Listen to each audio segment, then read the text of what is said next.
Está começando o podcast Meu Exótico. Notícias, novidades, dicas culturais e tudo mais sobre manejo de pets não convencionais. Bom dia, boa tarde, boa noite. Eu entrei antes do Fernando Mendes, porque é jornalismo com seriedade. Porra! Esse porra é um sinal de estresse, André? Mano, acho que não tem nem mais sinal de estresse. Eu já tô num nível de estresse crônico que minha adrenal já tá desse tamanho aqui, ó. Parece duas laranjas.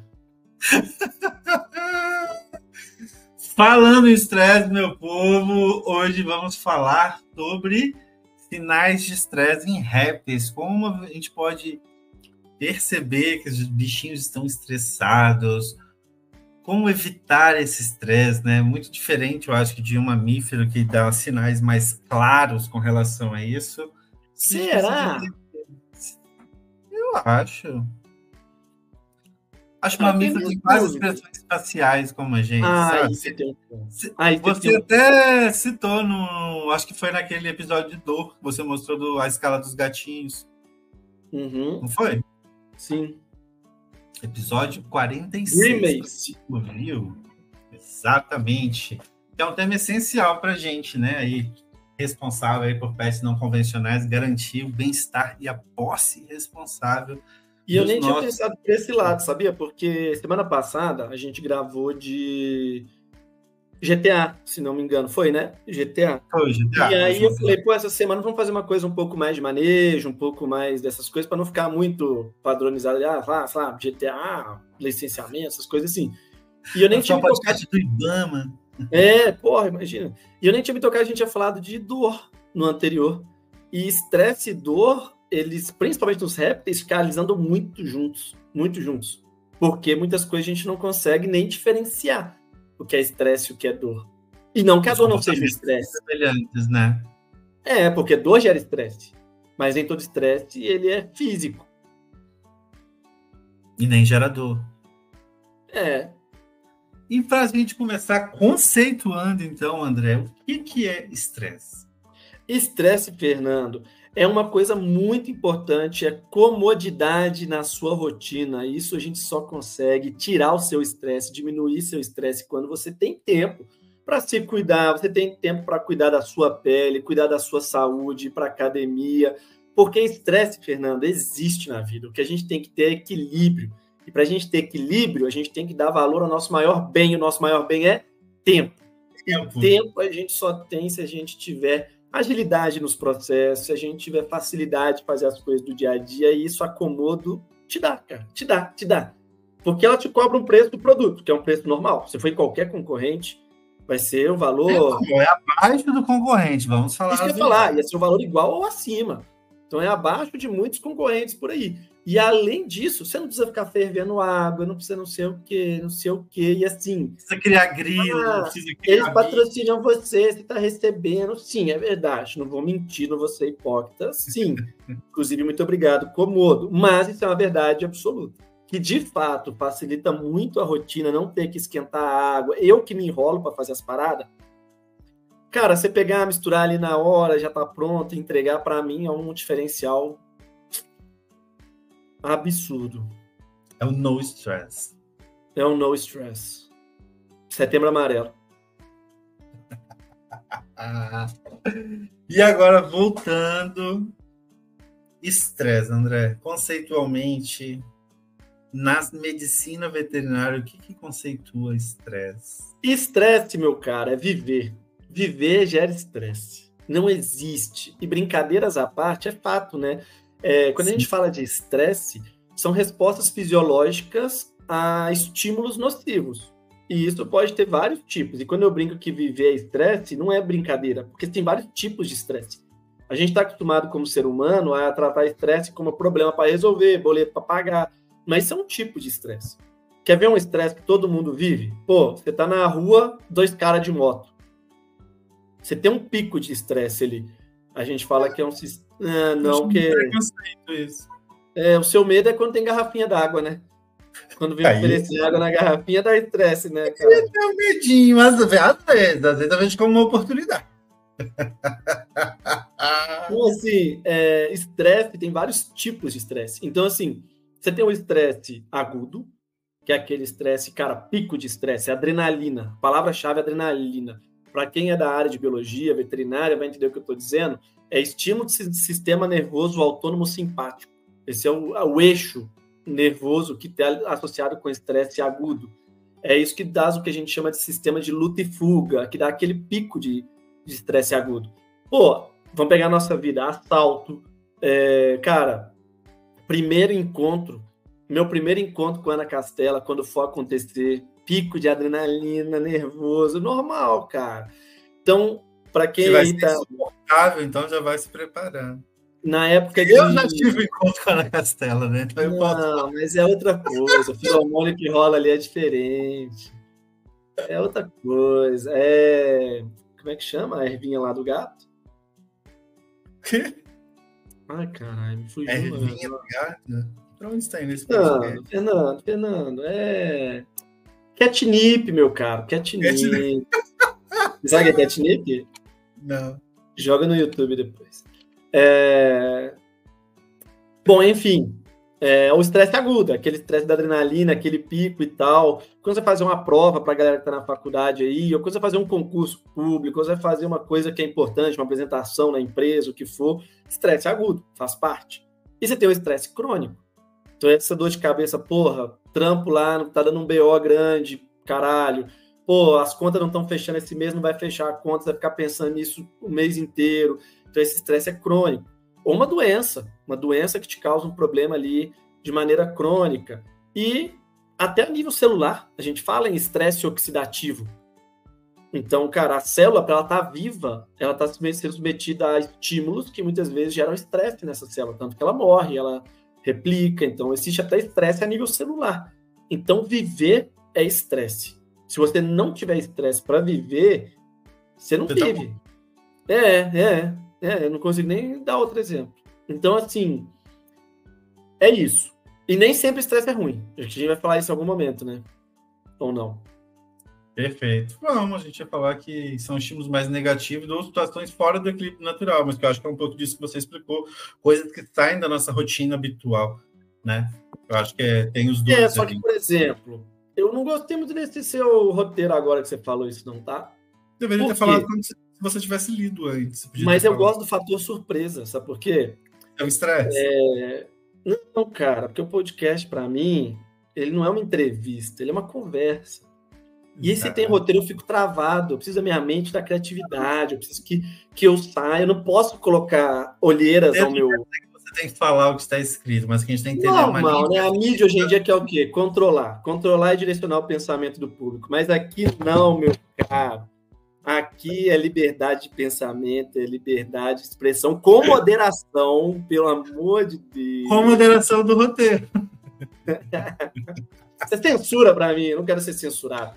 E eu acabei de ver que no roteiro não tem isso, eu quero falar. Estresse, eu acho que esse termo ali, sim, é fora do natural, mas vou dar um exemplo. Quando você está com fome, você está saindo do natural. Seu corpo está falando para você que ele está com fome. Isso é um estresse. É um estresse fisiológico. É um estresse que ele serve para te manter vivo. Só que quando você passa mais fome do que deveria, e você começa a perder peso, começa a ter caquexia, começa a ter problemas graves, isso torna um distresse.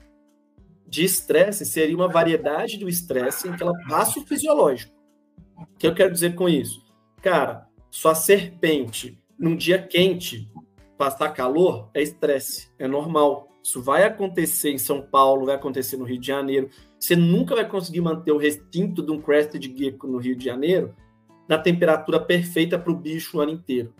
E aí você vai me falar, isso está gerando estresse, tem maus tratos, tem que prender a pessoa, tem que proibir crested gecko. Não, porque é um estresse fisiológico. É um estresse que ele dá conta de acordo com a sua fisiologia, com a sua resposta de homeostase, que é o termo técnico. Homeostase é a capacidade do corpo se manter num equilíbrio dinâmico. Temperatura sobe, volta, sobe, volta, sobe, volta. Vem fome, come, passa fome. Esse vai e volta natural do corpo é estresse. Quando isso passa a capacidade do animal manter o seu equilíbrio, isso é de estresse. Então, o bicho, por exemplo, o gato que está batendo no vidro, isso dá um pico de estresse nesse animal, agudo que não é normal da fisiologia dele. Ah, mas na natureza é assim, mas ele não está na natureza, porra. Então, se a gente for usar o deveria estar, né? Se você deixa seu gato solto por aí. Se a gente for pela lógica que deveria estar, eu sou a favor. A gente proíbe todos os bichos, cachorro, gato, todos os bichos, cavalo, tudo, deixa todo mundo na natureza. Aí eu sou a favor.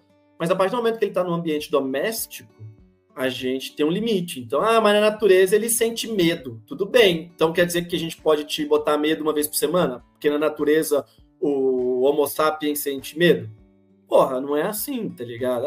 Eu tô com fome, então você passa fome, porque na natureza o ser humano passava fome.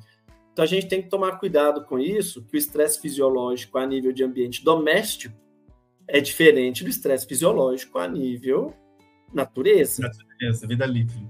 Vida livre. E o próprio gato, vamos dar esse exemplo, eu gosto muito. O gato que fica atormentando o bicho lá no terrário. Mas é só um estressezinho ali e passa, ele acostuma. Acostumar não quer dizer que não tenha mais estresse. Também acostuma a ser pobre. Você costuma passar fome, não quer dizer que é bom para você. Longe disso, é horrível. Então, mas ele acostuma. Até uma coisa que me pega muito. A gente já está mudando totalmente não, mas está entrando no assunto, mas a gente já volta. Roteiro! É proibido para criança isso aqui? Não é conteúdo Nosso para criança. público é difícil, não tem menor que 18 anos, de acordo com as estatísticas dos nossos dados ali.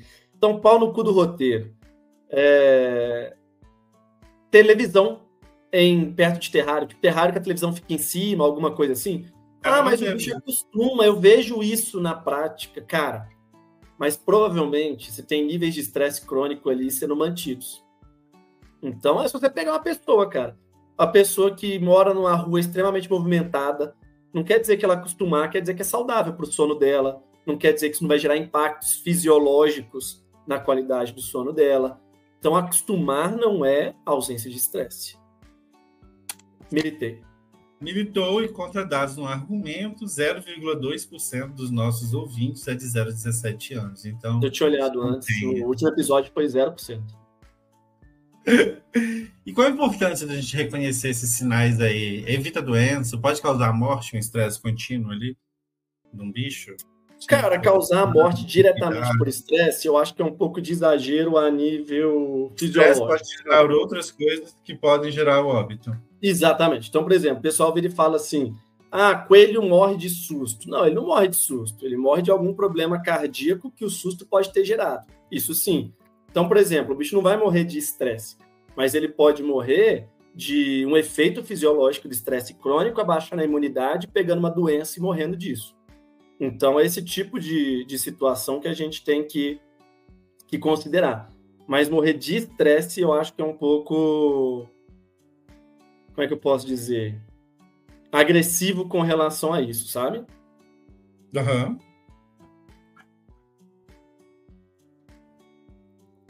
Beleza, então vamos seguindo o roteiro.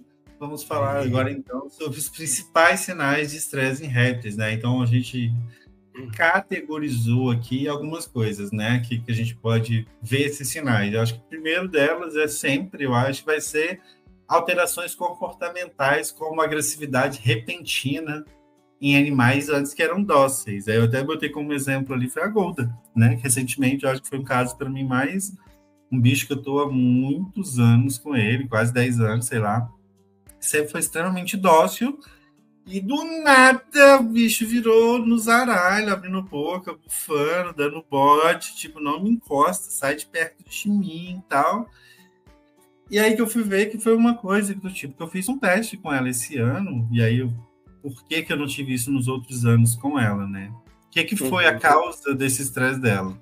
Hormônio, ovulou, fêmea, época de reprodução. Mas por que os outros anos isso não aconteceu, Fernanda? Ela só entrou nessa época agora? Não. Porque esse ano eu deixei a temperatura como é onde ela mora, de onde ela vem. A Argentina, uma jiboia argentina. Então, mesmo com a frente fria, eu não dei aquecimento para ela esse ano. Eu deixei ela entrar num ciclo mais natural dela.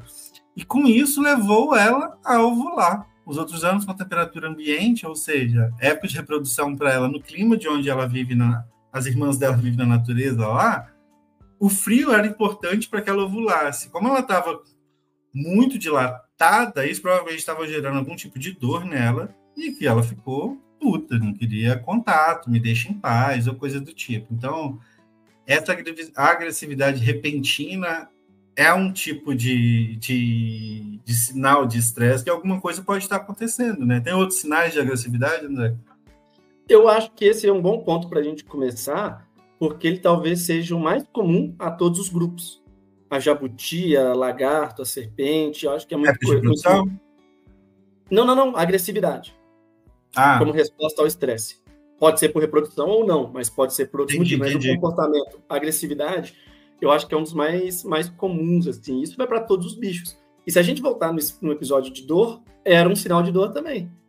Então, essa que é a dificuldade, que é o objetivo do veterinário na consulta, de você abordar vários pontos, é exatamente para diferenciar essas possibilidades. E eu acho que não é um fator muito importante. Mas eu tenho uma outra observação com relação a isso, Fernando. Talvez não foi só a temperatura também. Foi o nível de estresse. Talvez ela ovulou de um jeito da outra vez que foi mais tranquilo para ela. Ela não chegou no nível de estresse. Talvez o tamanho do folículo, talvez a quantidade de folículos. Então, a gente também tem que entender que estresse não é uma resposta sim ou não. Perfeito. É uma escala. Então, por exemplo, você pode estar estressado com o seu trabalho, mas um estresse leve. Você pode estar estressado com o seu trabalho, tipo, mano, tô fudido, sei lá, tem que entregar um monte de coisa, não vou conseguir. Ou você pode estar estressado, mano, deu uma merda, minha empresa vai quebrar. É completamente diferente o nível, a intensidade de estresse. Então, a gente tem que entender isso, e eu concordo com você que a agressividade talvez seja o auge, assim.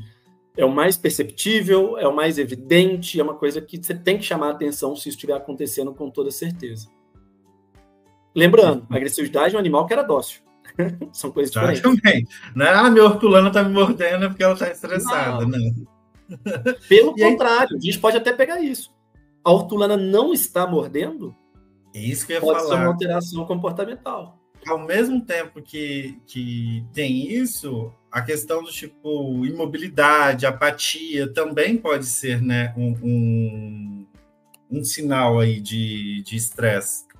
Com certeza. E principalmente no animal que não tem esse hábito. Eu tenho um caso interessante sobre isso.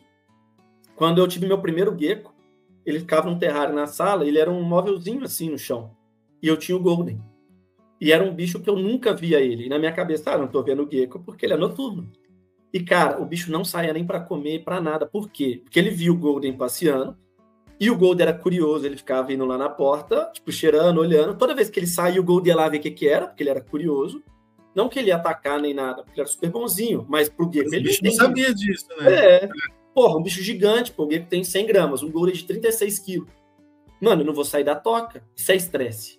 Ah, mas o terrário é ótimo, cheio de pontos de privacidade. Não, ele tá cagado de medo, porra. É porque numa saída de um ponto para outro que ele era predado na natureza. Exatamente. Então, o que eu fiz lá depois? Subi o terrário. No que eu subi o terrário, dentro de um mês, o animal mudou completamente o comportamento. Por quê? Porque ele foi testando aos pouquinhos, ainda tinha barulho, ainda tinha cheiro, tinha outros estímulos, mas ele foi se sentindo cada vez mais seguro, cada vez menos estressado do ponto de vista ambiental. Então, os dois pontos são relevantes. Perfeito. E eu acho que também tentativa de fuga ou agitação excessiva também, eu acho que é um ponto. Com certeza. Eu lembro que quando eu mudei minha bowl de caixa para terrário, às vezes você quer logo botar no terrário mesmo antes de terminar o terrário. Você já quer jogar o bicho lá porque você acredita que está fazendo o melhor pro bicho. Ainda mais bowl, que é super criado no mundo inteiro em caixa, que é um bicho que gosta muito, né, desse rolê. Gostar pode ser muito forte, porque eu não sou uma bola, não é meu espaço de fala.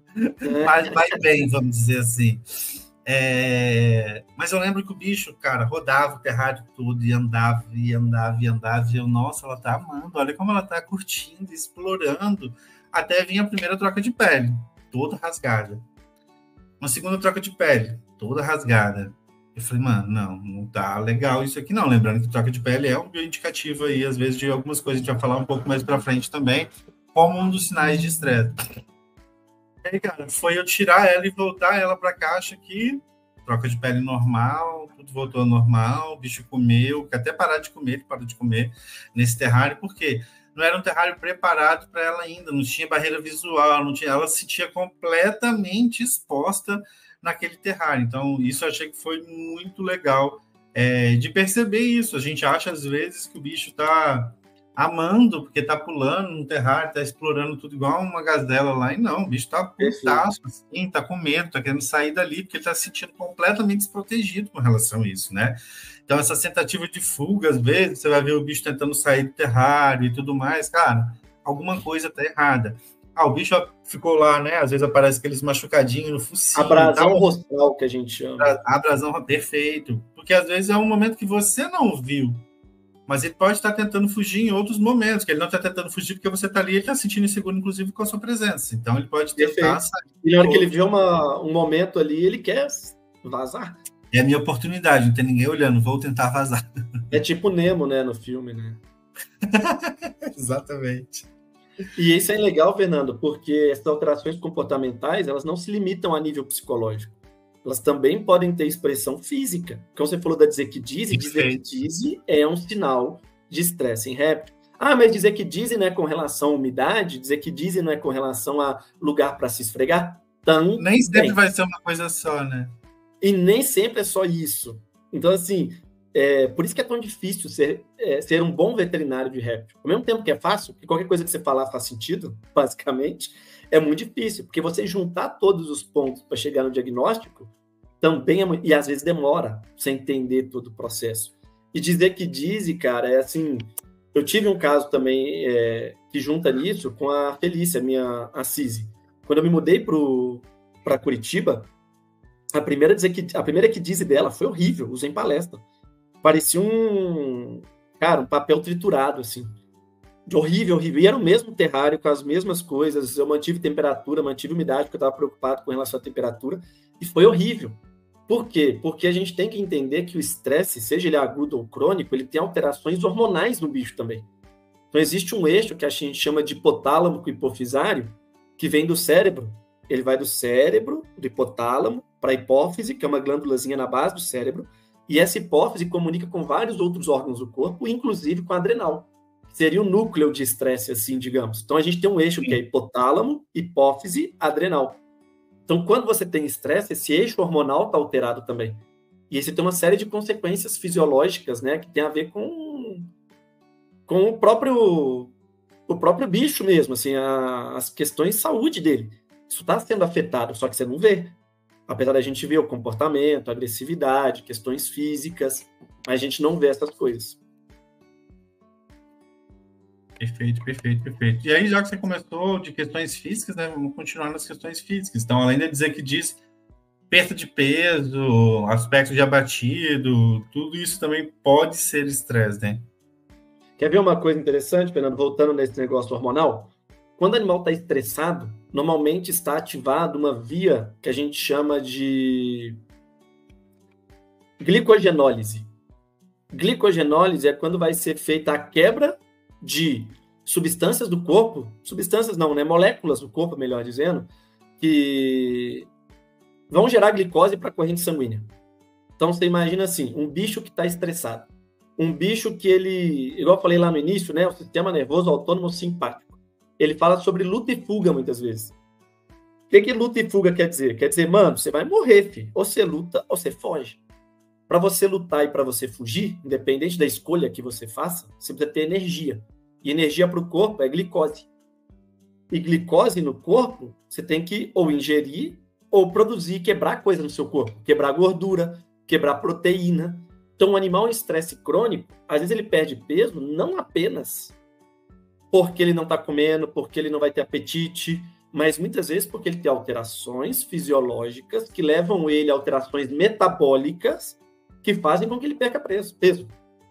Então, assim, eu não sou nenhum especialista de estresse, né? O que eu sei de fisiologia, de processos gerais, assim, é de conhecimento geral da veterinária, mas se você quiser ser um especialista em estresse, as vias metabólicas são imensas.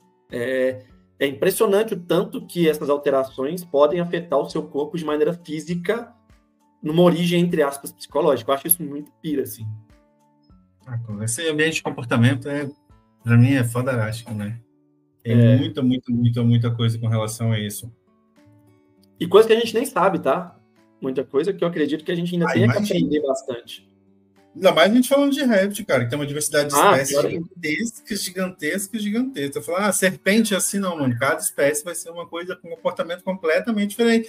Que é a minha pira de não repetir espécie de serpente. É porque todas têm um comportamento muito diferente. Mesmo dentro da mesma família, mesmo gênero, essas coisas ali, cara, vai mudar. Não tem como isso. E assim, você nem tá indo tão longe, mas a fisiologia desses bichos, ela diverge da fisiologia de mamíferos. Então, assim, muita coisa que a gente sabe dos mamíferos, a gente tem até que dosar o quanto e como aplicável isso é dentro da vida do réptil. Que aplicável mas a gente tem que dimensionar o quanto é. Então, isso é muito doido. Perfeito. Bom, respiração também é uma coisa que indica ali, ou boca aberta fora de contexto. A gente sabe que às vezes pode ser até para um estresse térmico, né? Para alguns lagartos, por exemplo, que usam ali a boca aberta para vinhar e tudo mais, para fazer a termorregulação ali dele.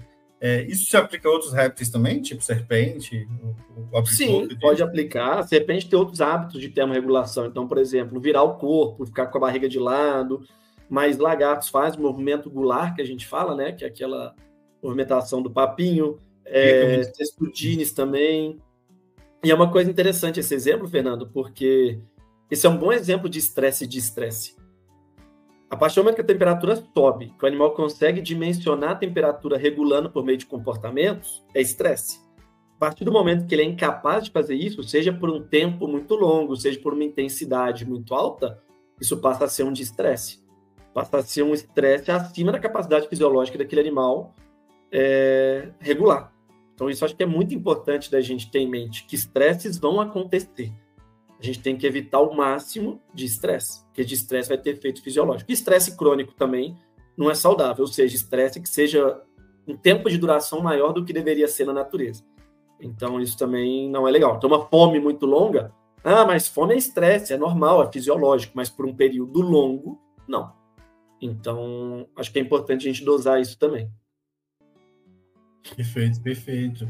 E aí não só essa fome em um período longo, mas recusa alimentar sem algum tipo de justificativa ali, sei lá, tá muito frio, tá em período de troca de pele, também pode ser um estresse, né? Sim, com certeza. Talvez um dos mais comuns depois da agressividade. A diferença é que tem tanta opção para o bicho parar de comer que às vezes é difícil você dar uma cartada de que é estresse. Mas o meu gecko que eu acabei de dar o exemplo, com certeza era estresse. Então tem afetos não, como é que é o termo? Tem coisas que afetam do ponto de vista comportamental, que tem consequência alimentar, e é uma rede, né? E eu acho que é por isso que a gente está falando, e o nome do episódio é sinais, né, de estresse, mas que às vezes pode ser um sinal que vai ser um indicativo para você levar ele no veterinário, e o veterinário vai descobrir que é uma outra doença, é uma outra coisa, um outro problema que está causando aquilo que parecia um sinal de estresse. Não que não fosse um estresse, mas que a causa do estresse, às vezes, não é o que você está imaginando, coisa do tipo, né? Perfeito. E pode isso é um negócio interessante, porque é o diagnóstico por exclusão. A gente vai falar isso mais no final, não quero falar agora, porque senão a gente vai ficar doido. Mas, o pessoal fala, tem como saber se ele está estressado? Como é que você sabe se está estressado? O ser humano. Como é que dá um diagnóstico de estar estressado? Também é comportamento. Você tem que conhecer a pessoa. Tem gente, sabe aquelas pessoas que você fala assim, não, eu sou estressado? Porque a pessoa, às vezes, é mal educada, ignorante e tal, e ela coloca uma condição dela como se aquele fosse o normal ou o natural dela. E não é. Você só é mal educado mesmo. Ou grosso, ou qualquer coisa do tipo, sabe? Eu acho que, para mim, tem que ser eu vou muito na mudança de comportamento, ou mudanças físicas, ou coisas do tipo. Tá, beleza, entendi isso. Mas vamos na prática. Fernando está com suspeita que está com nível de estresse alto. Onde que você vai para ter um laudo, um diagnóstico certo? Um psicólogo. Um psicólogo. O psicólogo pede exame? Não, quando ele tem dúvida, ele me manda para o psiquiatra. Perfeito. Aí ele vai pedir exame? Perfeito. Mas o psicólogo consegue dar um diagnóstico de burnout, por exemplo? Sim, até porque eu faço terapia comportamental. Só que ele não faz exame. Por quê? Não. Tem exame para burnout? Não tem. Então, assim, nós vamos falar isso lá na frente, que o pessoal às vezes fica querendo chegar na clínica e falar assim, qual que exame que eu vou saber se ele está estressado? Tem um monte de exame, mas eles são de baixa sensibilidade. O que isso quer dizer? Que você pode até fazer. Ah, fiz, você me lembrou, eu fiz. Não, mas não é que o exame foi para burnout. Uma vez, isso é muito engraçado esse caso. Eu fui levar, eu não lembro o que foi, algum bicho meu que estava com mudança de comportamento. Eu levei no veterinário, aí fui lá no PUF. Eu levei no veterinário, cheguei lá e falei, caramba, o meu braço esquerdo tá formigando pra caralho. Eu tava dormente. Aí ele vira pra mim e fala, sabe, porque isso é um sinal de você vir, acho que infarto, sei lá o que é. Né? Pode ser, né? Eu falei, eita porra, é verdade? Aí eu vim em casa, deixei o bicho e corri pro hospital. Fui no hospital, fiz uma bateria de exames, fiquei lá até quase meia-noite e tal, não sei o quê. Não tinha nada, mas todos aqueles exames, o cara entendendo a minha rotina e falou, você tá num nível de burnout. Você vai entrar no burnout porque ele entendeu a minha rotina de trabalho e tudo mais ali. Você falou agora. Só que olha, é isso que eu queria chegar, é exatamente isso que eu queria chegar. Mas não foi um exame para ver burnout, ele entendeu quão o estresse me levava a um quadro, talvez, de burnout, né? E ele fez o quê? Um diagnóstico de exclusão. Ele vai testar várias coisas, falar, não achei nada. Então, provavelmente, é estresse analisando sua rotina, analisando sua vida, lá. Então, ele vai dosar o que no exame? Se existe alguma coisa que possa ser ao invés do estresse e o nível do estresse te afetando. Tipo, está no nível de estresse que você pode infartar. Está no nível de estresse que você tem imunidade baixa. Está no nível de estresse, então ele consegue dosar o efeito do estresse no seu corpo. Mas para você dosar o nível de estresse, é uma entrevista. É a conversa com o psicólogo. São sinais do seu comportamento que o bicho não faz. Que é foda. Então, o que eu falo para todo mundo? O diagnóstico de estresse é o melhor diagnóstico veterinário que existe. Porque ninguém pode questionar. A única pessoa que pode questionar é o bicho. O bicho não vai falar nada. Então, você nunca vai errar, tá ligado? Tipo, ele tá estressado. Não, eu acho que não tá, mas eu sou veterinário e ele tá. É muito conveniente, tá ligado? Então, assim, a gente vai falar isso mais pra frente, mas é importante entender que você dosa efeitos do estresse, não estresse. Perfeito. E outro que a gente listou aqui no roteiro também é a questão do vômito regurgitar, né? Frequentemente. Às vezes o bicho está estressado com o ambiente, está com medo. E aí o medo, por exemplo, você falou da questão do cachorro ali, o gato próximo. Lembrando, principalmente se a gente falar de uma serpente, um dos primeiros sinais, ou o primeiro comportamento dela para fugir ou para tudo mais, é jogar tudo que tem para fora para fugir mais rápido. Então, é regurgitar, é vomitar. Então, esse pode ser um dos sinais também, às vezes, se o seu bicho vomita muito ou regurgita muito, pode ser um sinal de estresse também, né? Falar sempre no pode, justamente porque a gente nunca tem diagnóstico certo. É excludente. E outra coisa importante, Fernando, com relação a isso, e faz tudo a ver, que eu estava falando aquelas palavras difíceis, né? Sistema nervoso autônomo simpático. E aí, assim, tentando ser objetivo para a galera, mas quem for da veterinária, da biologia vai entender um pouco mais detalhe, a gente tem um sistema nervoso que ele age em equilíbrio, que é o simpático e o parasimpático. O simpático é luta e fuga, o parasimpático é relaxamento, é o momento que você está tranquilo. Só que tranquilo e relaxado não quer dizer que você está morto, é diferente. Então, vou dar um exemplo básico. Você come uma feijoada, te dá vontade de dormir ou de correr? De correr para comer outra, que é muito bom. Depois você comeu 3. A sua vontade é de dormir para digerir. O seu corpo, pelo amor de Deus. Todo sábado. O seu corpo, ele não está morto. O que ele está focando a energia na digestão e não focando a energia em sobreviver. Então, quando, vamos supor, a serpente comeu um camundongo, o parasimpático, que é esse equilíbrio, relaxado, digestão, ele vai estar alto. Automaticamente, o luta e fuga vai estar baixo. Na hora que esse animal sofre um estresse, o que ele tem que fazer? Lutar e sobreviver ou ele tem que digerir? Ele tem que lutar e sobreviver. Aí ele troca. Não, porque morto ele não vai digerir nada. Digerir nada. Então o que ele faz? Ele diminui o parasimpático e ativa o simpático. Então por que ele regurgita? Exatamente porque ele vai tirar o foco da digestão e vai colocar o foco em sobreviver. Então isso é uma questão do sistema nervoso, não é uma questão de ele viu peso. Não, óbvio, isso tudo tem um efeito evolutivo. mas do ponto de vista prático do bicho, ele está basicamente respondendo a uma resposta fisiológica ao estresse, que é, não é hora de digerir, é hora de fugir, depois eu faço a digestão. Então, que é o caso, por exemplo, que é também o caso quando ele rejeita a comida na hora de trocar de pele. Ele está com a energia toda focada nele no processo de troca de pele. Ele não quer ter que dividir essa energia com a digestão, né? Perfeito. Perfeito. E sinais ambientais também. A gente tem, então, um animal que às vezes está sempre tentando escalar o vidro ou se escondendo constantemente. Pode ser um sinal de estresse também, né? Eu vejo aqui o Pose, meu teu argentino, tá num terrário grande e tal, fica lá, não sei o quê. Mas tem dias, eu não sei se é um estresse ou é só um pedido mesmo, que ele vai pro vidro ali, começa a arranhar, ele começa a sei o quê, eu simplesmente abro a porta e deixo ele sair, pronto. Ele não vai me atacar, ele não vai agressivo, ele não sai correndo, ele não sei o quê, ele quer dar um rolê. Minha interpretação, obviamente, né? Ele nunca me contou isso. Então ele sai, vai, dá o rolezinho dele, tá, não sei o quê, depois para num determinado lugar, vai ficar quietinho lá, eu pego ele de volta, boto ele no terrário, pronto, ele não vai ficar raspando o vidro mais, não vai ficar tentando sair do terrário mais, ele queria dar uma volta, assim, se locomover um pouco, tal, dar um treino, né, dar uma corridinha. Isso, eu acho que isso vai muito bem com relação a isso. E acho que aquela questão que você falou também do seu gecko, né, que se escondia constantemente, não saía do terrário e tal. E aí não tem muito segredo. E uma coisa importante nesse ponto, Fernando, é que a gente falou da agressividade. Um bicho dócil estar agressivo pode ser sinal de estresse. Um bicho agressivo, apático, exatamente, vai ser dócil, né, nesse caso, apático.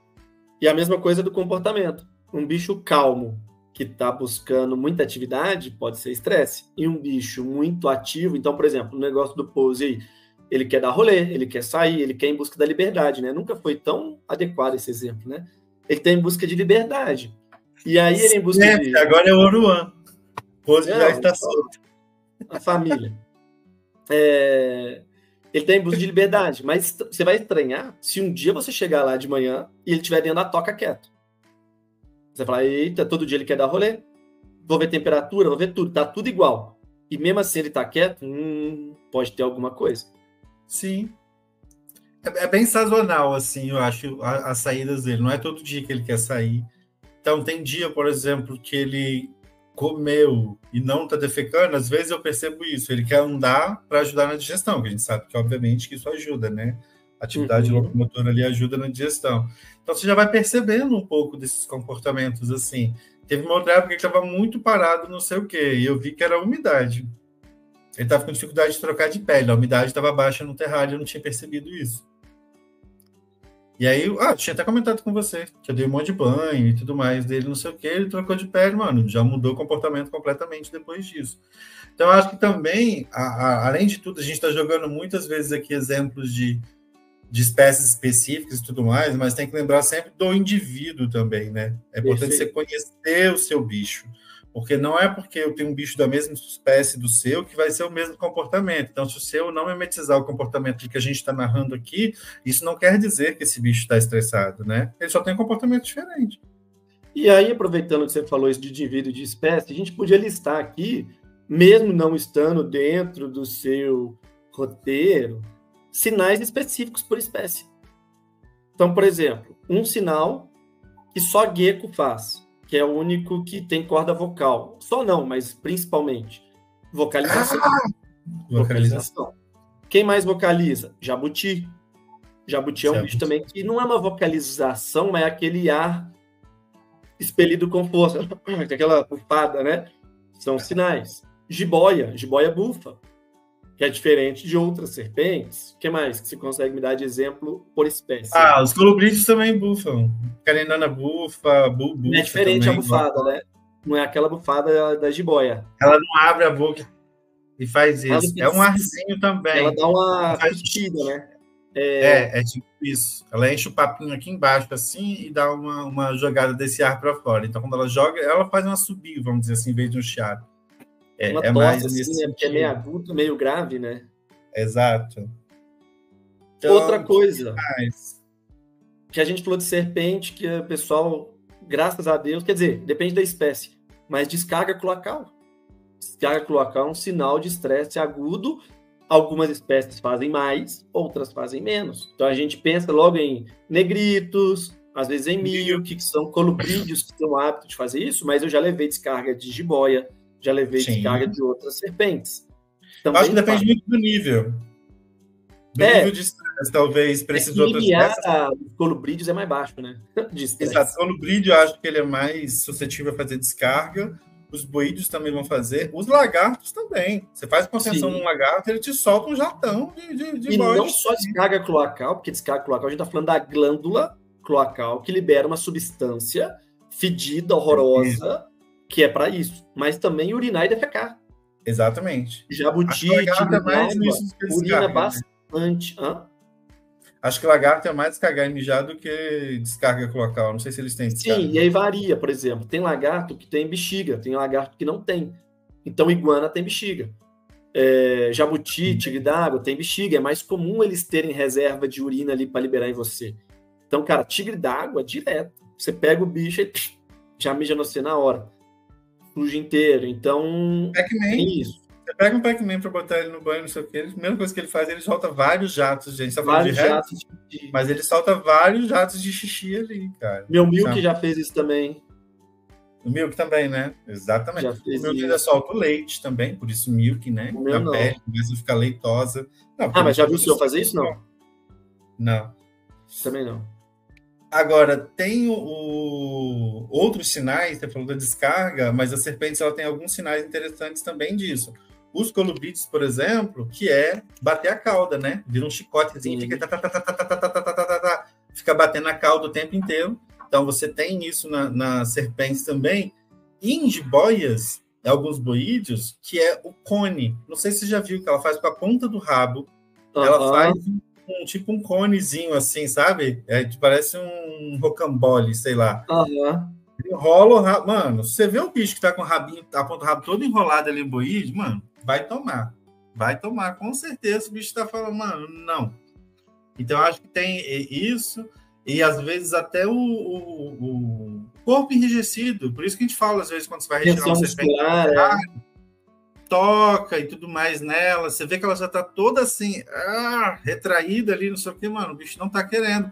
Ou ele só tomou um susto, ele tava dormindo e você não sabe. Vai com calma, você vai vendo que às vezes ela, logo ela desenrijece. Relaxa. Vamos botar assim.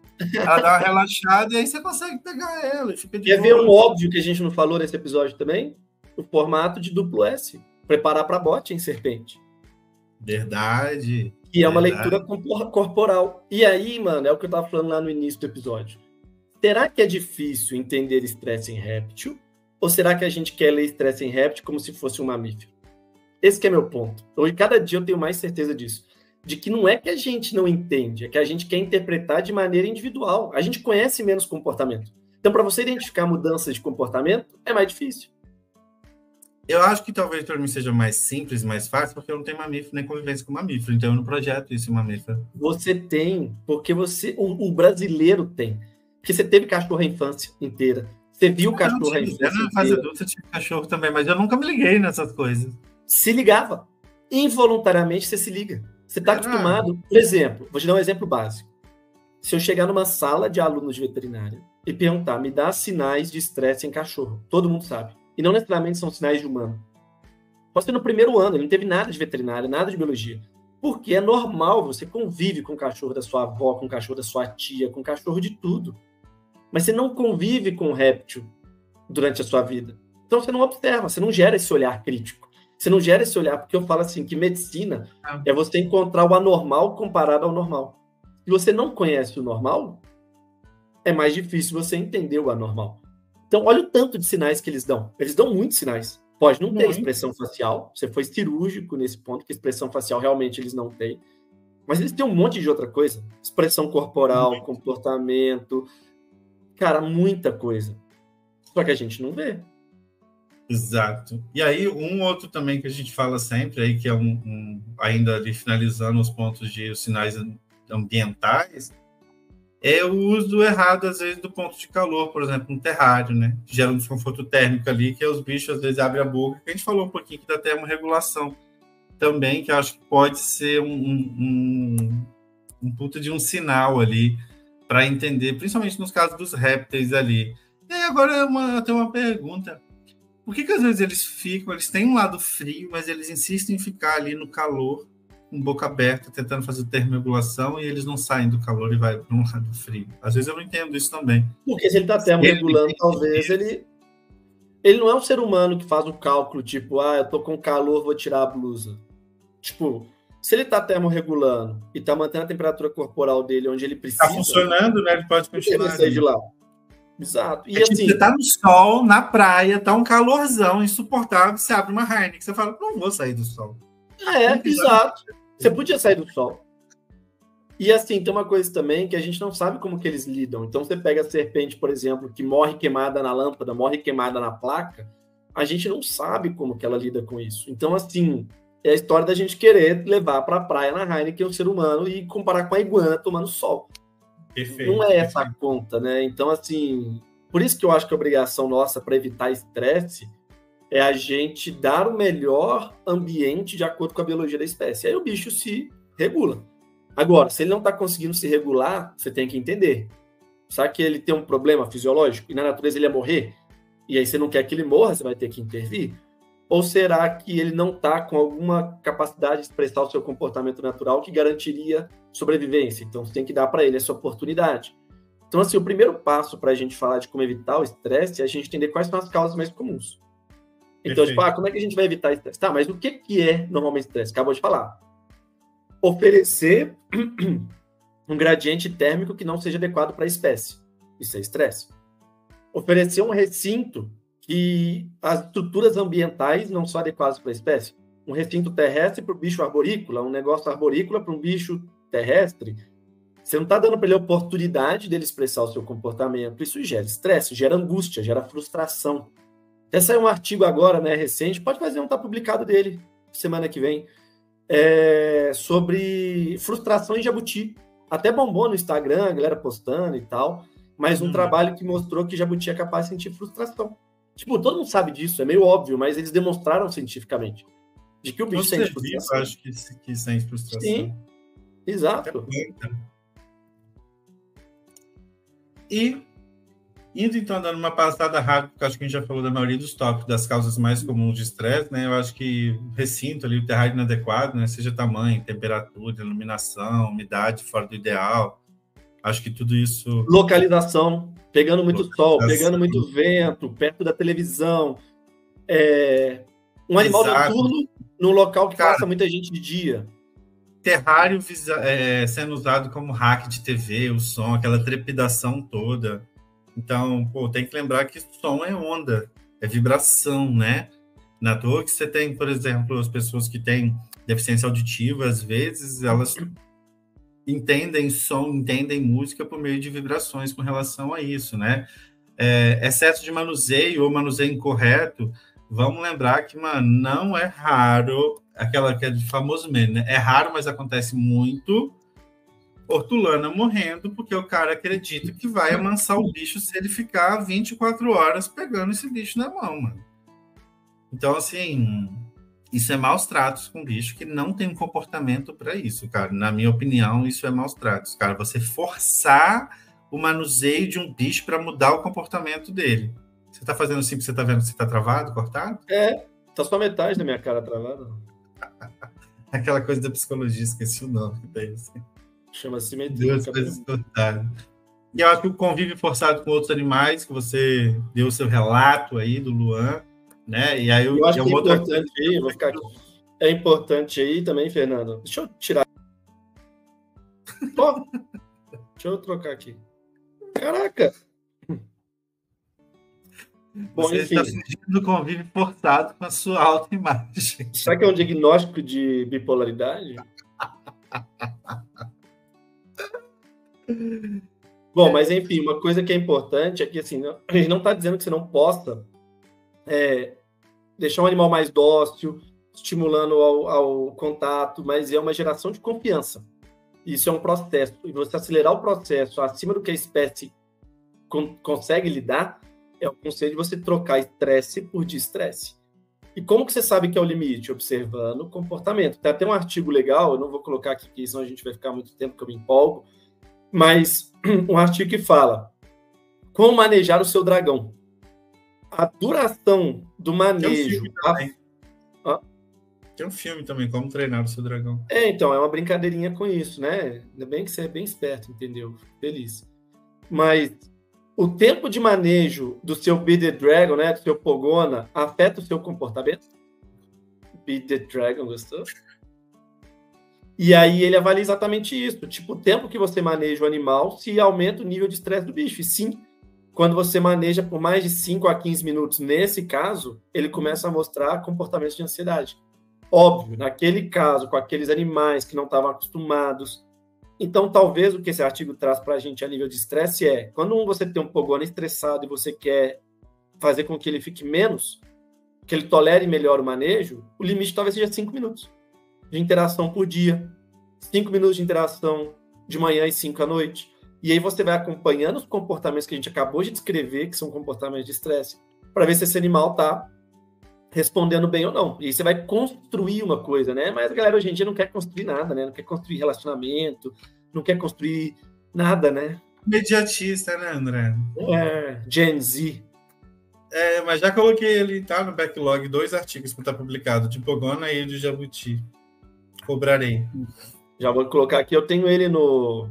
Eu tenho uma pastinha só de estar publicado aqui, me respeita, pai. Mas eu acho que uma outra coisa também, que às vezes cachorro eu acho que é até menos curioso e tal, vai passar, ele vai querer outras coisas, ele é mais dependente, ele vai ficar mais cheirando o humano lá, correndo atrás do humano.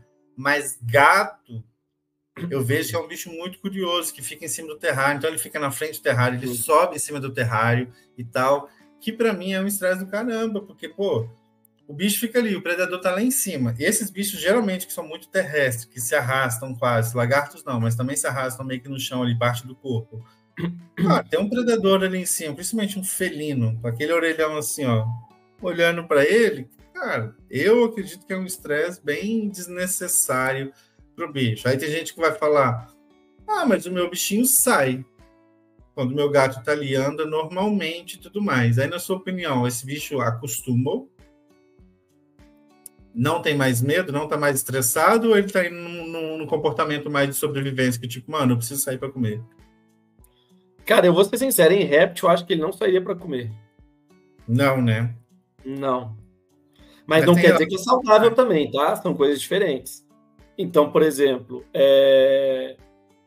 o animal pode sair, pode estar acostumado ali, mas um belo dia o gato dá uma patada nele e matar ele. Não quer dizer que é saudável. Você está tendo uma relação predador-presa do mesmo jeito.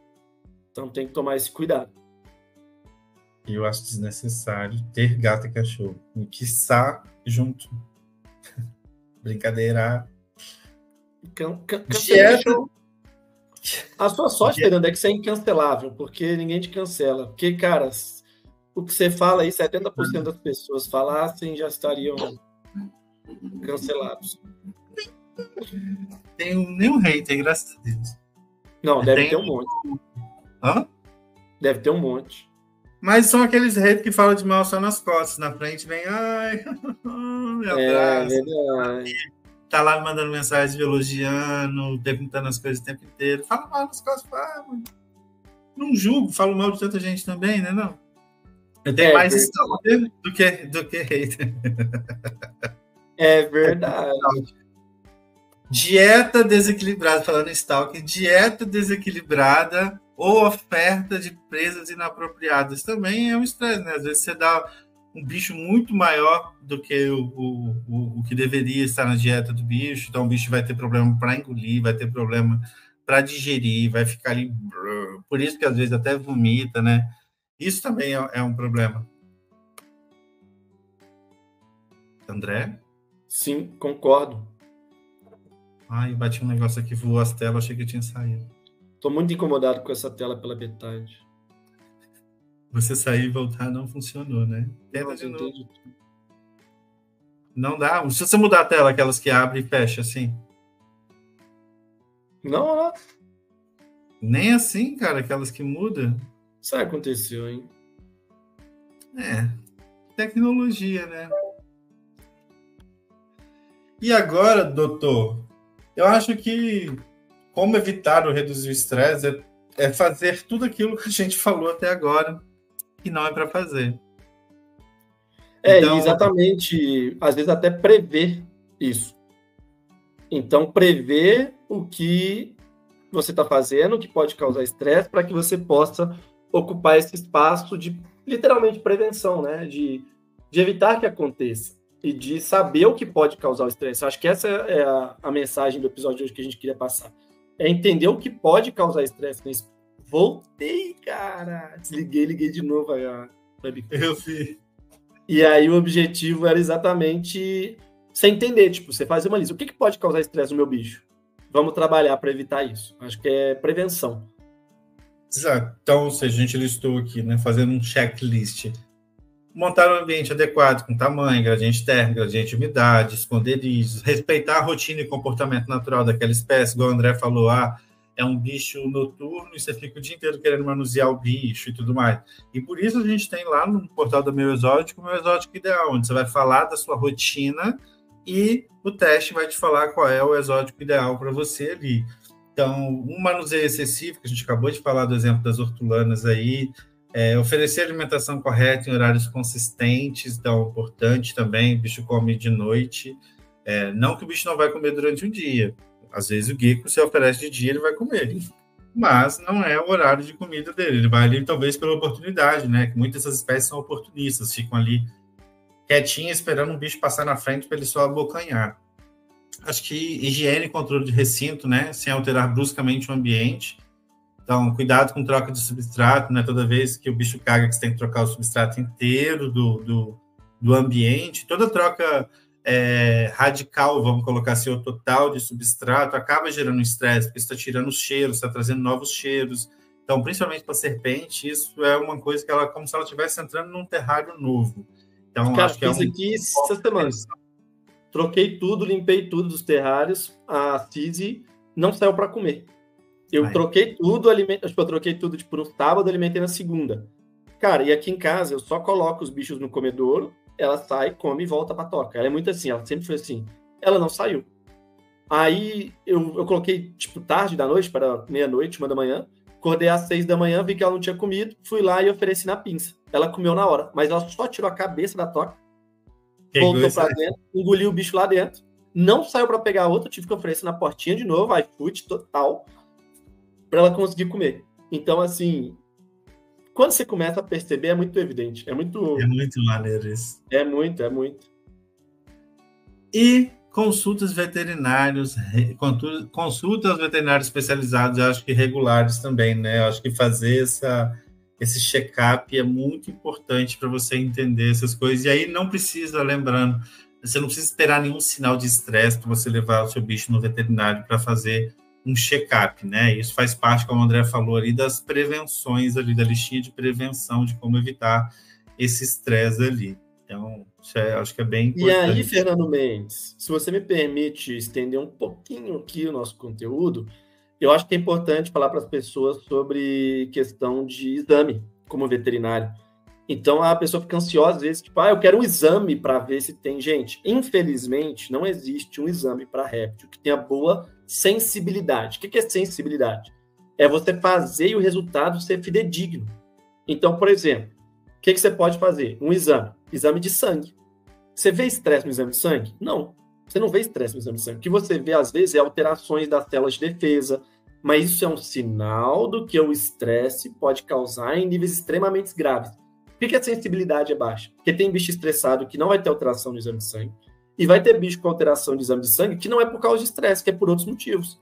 Então a sensibilidade é muito baixa. Dá para fazer? Dá. Mas você não vai ter uma resposta que você está buscando, tipo, fiz o exame e ele deu positivo para estresse. Então já sei o que eu vou fazer. Vou fazer ultrassom. Dá para fazer? Dá. Você faz o ultrassom e procura adrenal. Um animal com estresse crônico, a adrenal, que é um órgãozinho que fica perto do rim, ele pode crescer. Ele pode crescer. Na verdade, assim, vou ser bem sincero, para crescer tem que ser um nível de estresse muito absurdo ou um tumor. E o estresse crônico, assim, muito longo, e mesmo assim não é todo animal que vai ter isso.